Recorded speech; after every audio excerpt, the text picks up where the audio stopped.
ಎಲ್ರಿಗೂ ನಮಸ್ಕಾರ. Welcome to my new vlog. Actually after 2 years friends ಎಲ್ಲರೂ ಮೀಟ್ ಆಗಬೇಕು ಅಂತ ಹೇಳಿ ಪ್ಲ್ಯಾನ್ ಮಾಡಿದ್ವಿ. ನನ್ನ BEd ಕ್ಲಾಸ್ಮೇಟ್ ಒಬ್ಬಳು ಇವತ್ತು ಮನೆಗೆ ಬರ್ತಾ ಇದ್ದಾಳೆ. ಟಿಪ್ಟೂರಿಗೆ ಹೋಗೋ ಪ್ಲ್ಯಾನ್ ಇತ್ತು, ಬಟ್ ಎಲ್ಲರೂ ಹಿಂಗೆ ಒಬ್ಬೊಬ್ಬರೇ ಬರೋಕ್ಕಾಗಲ್ಲ ಅಂತ ರೀಸನ್ಸ್ ಹೇಳಿ ಕೈ ಕೊಟ್ಟರು. ಅಟ್ಲೀಸ್ಟ್ ನಾವಿಬ್ಬರಾದ್ರೂ ಮೀಟ್ ಮಾಡೋಣ ಅಂತ ಹೇಳಿದ್ದಕ್ಕೆ ಅವಳು ಇವತ್ತು ನಮ್ಮ ಮನೆಗೇ ಬರ್ತಾ ಇದ್ದಾಳೆ.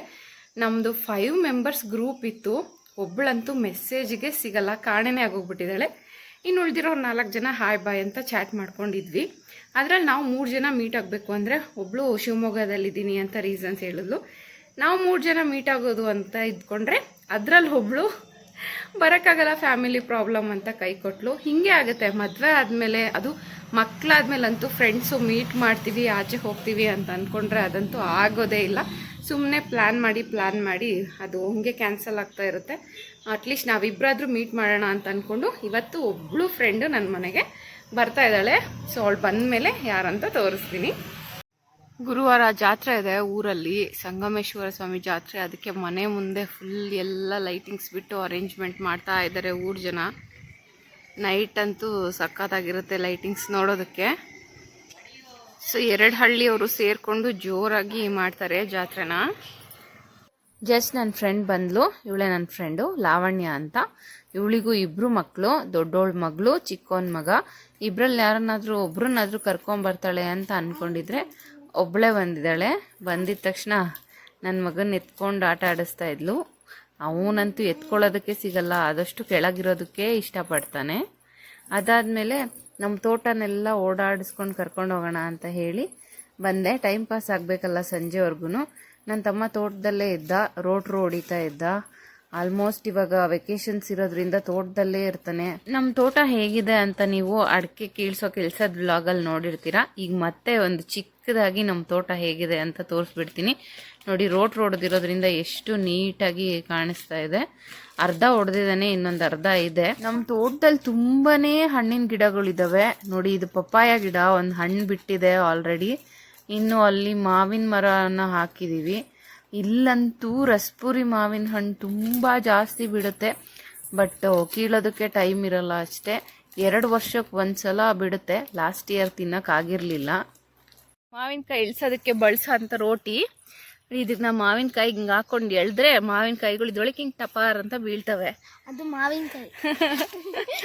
ಸೊ ಮರದಿಂದ ಮಾವಿನಕಾಯಿ ಇಳ್ಸೋದಕ್ಕೆ ಬಳಸೋ ಅಂತ ರೋಟಿ. ನಮ್ಮಪ್ಪ ಇದ್ದಿದ್ರೆ ಇಳ್ಸೋದನ್ನು ತೋರಿಸ್ತಾ ಇದ್ದೆ, ಅವ್ರು ಇವಾಗಿಲ್ಲ. ಇದು ತೋತಾಪುರಿ ಗಿಡ, ಸಣ್ಣ ಗಿಡ ಆಗಿದ್ದಾಗಲೇ ಸಖತ್ತು ಕಾಯಿ ಬಿಡ್ತಾ ಇತ್ತು. ಇವಾಗ ಖಾಲಿ ಆಗಿದಾವೆ. ಸರಿಗೆ ತಿಂದಿದ್ದೀವಿ ಈ ಸಲ ಅಂತೂ. ಫಸ್ಟ್ನೇ ವರ್ಷದ ಫಸಲು ಅಂತ ನನ್ನ ತಮ್ಮ ತೋಟದಲ್ಲಿ ಇರೋ ಬರೋ ಹಣ್ಣಿನ ಗಿಡಗಳನ್ನೆಲ್ಲ ಹಾಕ್ಬಿಟ್ಟಿದ್ದಾನೆ. ಇಲ್ಲಿ ನೋಡಿ, ಚಕ್ಕೊತ್ತ ಗಿಡ ಕಾಯಿ ಬಿಟ್ಟಿದೆ, ಎಷ್ಟಪ್ಪ ಆಗಿದೆ. ನಾನು ಒಂದ್ಸಲೂ ತಿಂದೇ ಇರಲಿಲ್ಲ. ಹೋದ ವರ್ಷ ಬಿಟ್ಟಿತ್ತು, ಅದನ್ನ ನಾನು ಇರ್ಲಿಲ್ಲ ಅಂತ ಯಾರೋ ಕುಯ್ಕೊಂಡು ತಿಂದಿದ್ರು. ಈ ವರ್ಷ ನನಗೆ ತಿನ್ನಕ್ಕೆ ಒಳ್ಳೆ ಚಾನ್ಸ್ ಸಿಕ್ಕಿದೆ. ಹಣ್ಣಾಗಿದೆ ಅಲ್ವೋ ಗೊತ್ತಿಲ್ಲ, ನನ್ನ ತಮ್ಮಂಗೆ ಕೇಳಿದ್ರೆ ಗೊತ್ತಾಗುತ್ತೆ. ಹಲಸಿನ ಹಣ್ಣಿನ ಸೀಸನ್ನು ಎಷ್ಟೊಂದು ಬಿಟ್ಟಿದಾವೆ. ಇವಳು ಬಂದು ಕೇಳ್ತಾ ಇದ್ದಾಳೆ ಹಲಸಿನ ಹಣ್ಣು ಕೊಡೆ ಅಂತ. ಪಾಪ ನಮ್ಮಪ್ಪ ಇದ್ದಿದ್ರೆ ಫುಲ್ ಹಾಕೊಳ್ಸೋಳು. 250 ರೂಪಾಯಿ ಒಂದು ಕಾಯಿ ಅಂತ ಹೇಳಿದ್ರಂತ ಅವ್ರ ಊರಲ್ಲಿ. ನಾನು ಹೇಳ್ದೆ ಹಲಸಿನ ಹಣ್ಣು ತಿನ್ನಂಗಾದ್ರೆ ಸ್ಕೂಟಿ ಎತ್ತಕೊಂಡ್ಬಂದು ತಗೊಂಡೋಗಿ ಎಷ್ಟು ಬೇಕು ಅಂತ. ನಾವು ಸರಿಗೆ ಬೆಳಿತೀವಿ.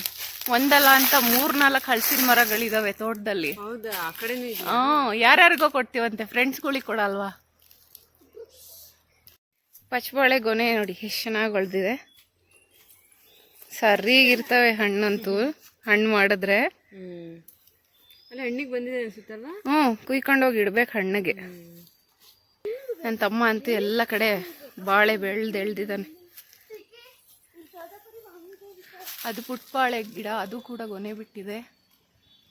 ಸೀಬೆ ಮರ ಕೂಡ ಇದೆ.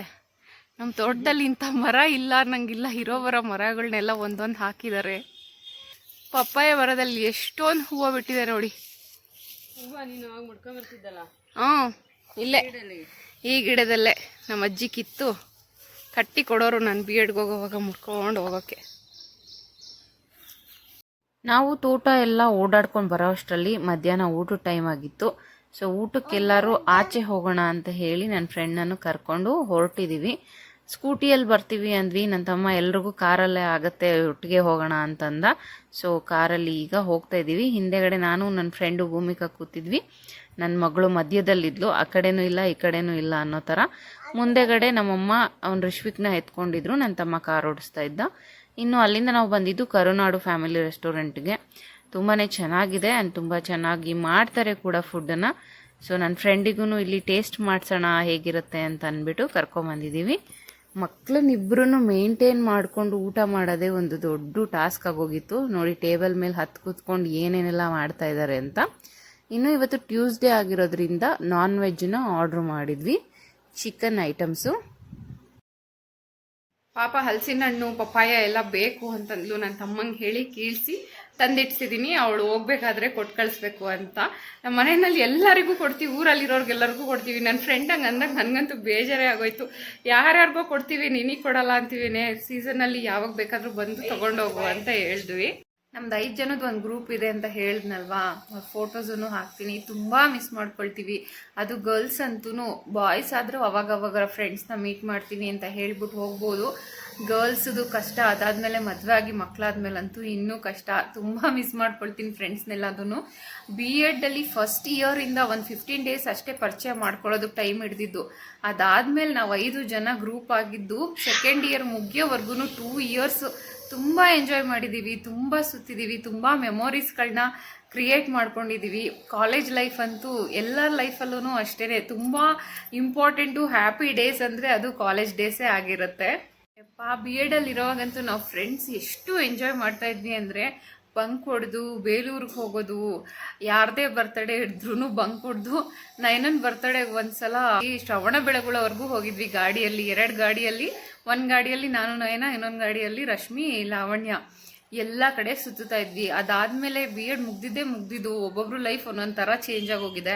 ಅದಾದಮೇಲೆ ಫ್ರೆಂಡ್ಸ್ ಎಲ್ಲ ಒಟ್ಟಿಗೆ ಮೀಟ್ ಮಾಡಿದ್ದೀವಿ ಅನ್ನೋದೇ ಇಲ್ಲ. ಯಾವಾಗಲೂ ಗ್ರೂಪಲ್ಲಿ ಕೇಳ್ತಾ ಇದ್ವಿ ಒಂದ್ಸಲ ಮೀಟ್ ಮಾಡೋಣ ಅಂತ. ನಯನನೇ ಜಾಸ್ತಿ ಫ್ರೆಂಡ್ಸ್ನ ಮೀಟ್ ಮಾಡೋದಕ್ಕೆ ಆಸೆ ಪಡ್ತಾ ಇದ್ದಿದ್ದು. ಬಟ್ ಇವತ್ತು ಅವಳೇ ಮಿಸ್ ಆಗಿದ್ದಾಳೆ. ತುಂಬ ಬೇಜಾರಾಯಿತು. 3 ಜನ ಮೀಟ್ ಮಾಡಬೇಕಾಗಿತ್ತು, ಇವಳು ಒಬ್ಬಳೇ ಬಂದಿದ್ದು. ನೆಕ್ಸ್ಟ್ ಟೈಮ್ ಯಾವಾಗಾದ್ರೂ ಎಲ್ಲರೂ ಮೀಟ್ ಮಾಡೋದಕ್ಕೆ ಟ್ರೈ ಮಾಡ್ತೀನಿ. Miss you Nayana.